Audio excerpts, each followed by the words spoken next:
Fat Joe, Joey Crack, which is his name, Joey Crack, man. When he explained the story of why his ass crack was showing whenever he would bend down, it's just funny and just weird. Anyways, Fat Joe went on CNN and basically said 95% of the stuff he's rapped about in his career, he's lied about. And this is, I don't know, this is like a slippery slope of things that can go wrong when you say this. You know, people can say, oh, you're a liar, you're a con artist. In hip-hop, authenticity is the number one thing. And then you could say he's lying in saying this just to defend Young Thug. So he actually talks about Young Thug in this situation. So let's go over the article. Fat Joe has defended Young Thug by claiming he's lied in 95% of the songs that he's released throughout his career. During an appearance on CNN with Gayle King, the Bronx rapper called it horrible and a travesty that Thugga's lyrics can be used against him in his YSL Rico case. Let's play the clip. What's your reaction when you see that he's on trial, accused, and that his lyrics can now be used against him in this trial? That's horrible. It's a travesty. I've been rapping professionally for 30 years. I've lied in almost 95% of my songs. I'm being honest. Lied. Lied how? What do you just mean? go. I write like I feel that day. Mm-hmm. I'm just being creative.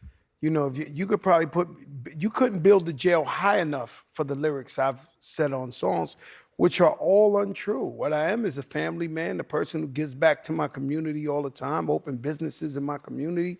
So the music would never amount to the actual person, Joseph Cartagena. Mm-hmm. So what's even more horrible is that the district attorneys, they know those lyrics ain't real.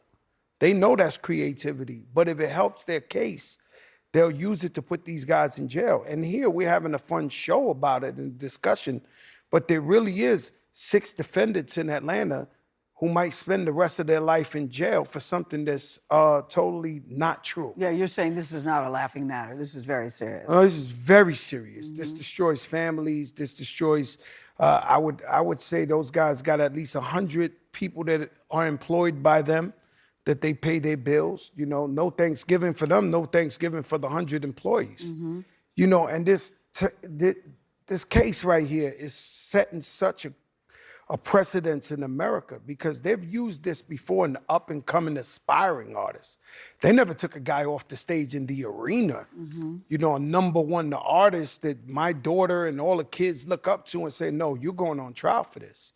And it's nasty work. Martin Scorsese should be in jail for 10 million years. Arnold Schwarzenegger was the governor. He should be in jail for 20,000 years. If we're gonna take everything that's a fantasy. Why should Arnold be in jail? Because this guy killed 10,000 people in movies. Oh. So it's like, if we saying, I'm telling you, I lied for 20, 30 years of my life on music, just being creative and telling stories. How could you be charged for your imagination? Watching this clip, because it's a pretty long clip, it's about almost 11 minutes long. Fat Joe, you know, talks with a lady on there that's kind of playing devil's advocate in the YSL Rico situation.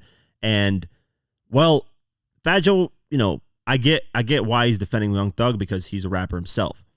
Saying that he's lied about 95% of his raps is probably cap. I'm sure 80% he lied about. You know, most rappers, they do fabricate stories. That's just the reality of the situation. But a lot of things, let's just say let's just say his number of 95% is accurate. There goes that 5% that's real life. And what you said in that 5% makes a huge deal in what's going around surrounding your life. You know, if you're speaking on real things that happened to you 30 years ago, that, you know, statute of limitations has passed, you sold some drugs, you did something like that, different story. Young Thug's literally in his bars talking about things that happened a couple years ago. We're talking 4 or 5 years. We're talking YFN Lucci, which is, you know, he blew up around the same time Young Thug blew up. And in this argument, Fat Joe also talks about how they're going against, you know, they're attacking the number one rapper. You know, it's not like some up and coming rapper. They're attacking the number one rapper, and you know they're using lyrics and this and that, and you know he's number one. How he's going to run a mafia, YSL Rico mafia, while he's the number one rapper? Well, a lot of this stuff happened before he even became famous. If you look at the timestamps, a lot of this stuff, it's 2010, 2011, 2012. He started blowing up around 2012, 2013 slowly with the I'm a Stoner record and a few others here and there, the Rich Gang stuff. But 2010, nobody really knew Young Thug. You know, I didn't hear of Young Thug until probably 2012 I want to say around there, 2011, maybe 2012. I don't know the exact when the Stoner record came out. That's what the first time I ever heard of Young Thug. I'm a stoner, and then Rich Gang, all that stuff, Lifestyle, all those records, you know. So that argument itself is that, oh, he was a number one rapper. How can you run this John Gotti criminal enterprise? A lot of stuff happened before that, and you can run a criminal enterprise if you're the number one rapper. That's not hard to do, man. You got money. You're the number one person. Obviously, you're not going to be tied into everything. You're going to play it smart, but they're not just going after Young Thug over the lyrics. The reason why they're bringing up these lyrics is because there's literal real-life situations that match these lyrics. Now, if they're using some random shit that Young Thug said, you know, I don't know, in a bar that makes no sense, it doesn't have direct detail, then it's a different story. It's like, okay, now you guys are just using lyrics just to use lyrics. But that's the problem. Fat Joe uses another example of, well, Arnold Schwarzenegger should be, arrested for all the movies he's been in. You know, he's killed like 10,000 people in his movies, being the Terminator or whatever the hell. Listen, the actor thing just makes no sense because you know that's fake. Like, you 100% know that's fake. You know that, like, the whole point of the whole definition of the actor is you're acting like something. You're not that real thing. You're just acting like it. And people know that's a movie. Music, the problem with music, especially in hip hop, is the lines are really blurred, when it comes to what's reality and what isn't. And that's why I applaud artists like Nicki Minaj, like Eminem, that create alter egos that are clearly alter egos.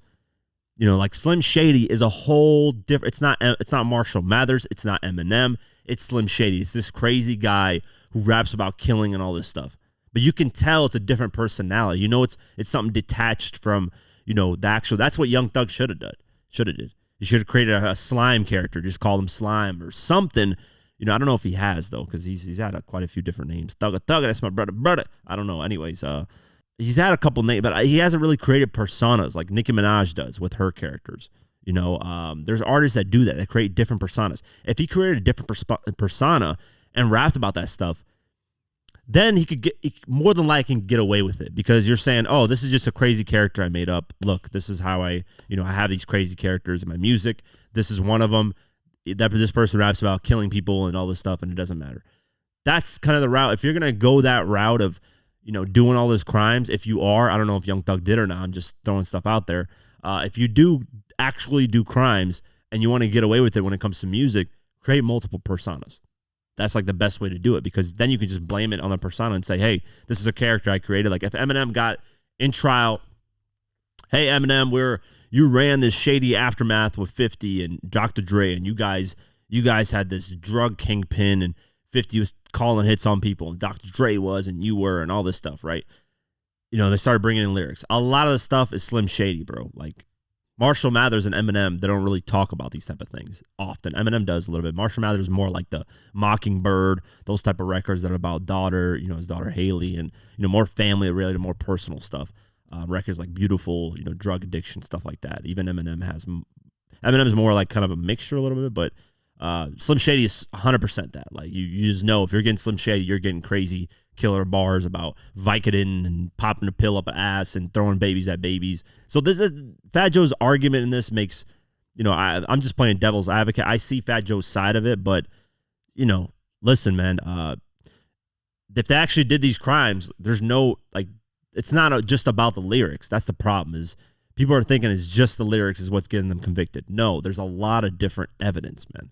Timestamps of when they were out at certain areas, video footage, camera footage of stuff, just a lot of stuff, man. And it's not looking good for Young Thug. I'm gonna tell you right now, the trial's gonna go for basically a year. So probably beginning of 2025 is when we'll know if Young Thug is guilty. And if he is guilty, he's guilty, man. Get him out of here. I don't care if he's a rapper. That has nothing to do with the situation, man.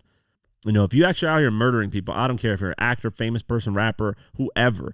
If Arnold Schwarzenegger was actually murdering people, actually doing it, they would not use his movies as evidence because it's acting, but they would maybe see behind the scenes how he's on sets. Is he, aggressively pushing people, doing things, whatever, they would look into that.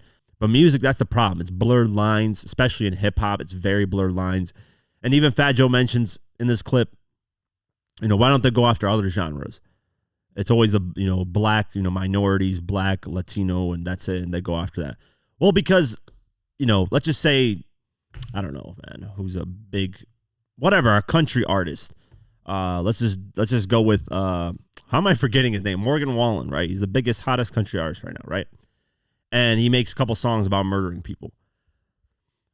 The issue is, even in the music videos, it's not like country artists are going out with guns and doing gang signs and slap blood, and they're not doing that. That's the difference. Is it's so blatantly out there in hip hop. Like right now, I want to say 70% of the music videos you see out now has some side of guns, drugs, something like that, or bars about that. 70 to 80%.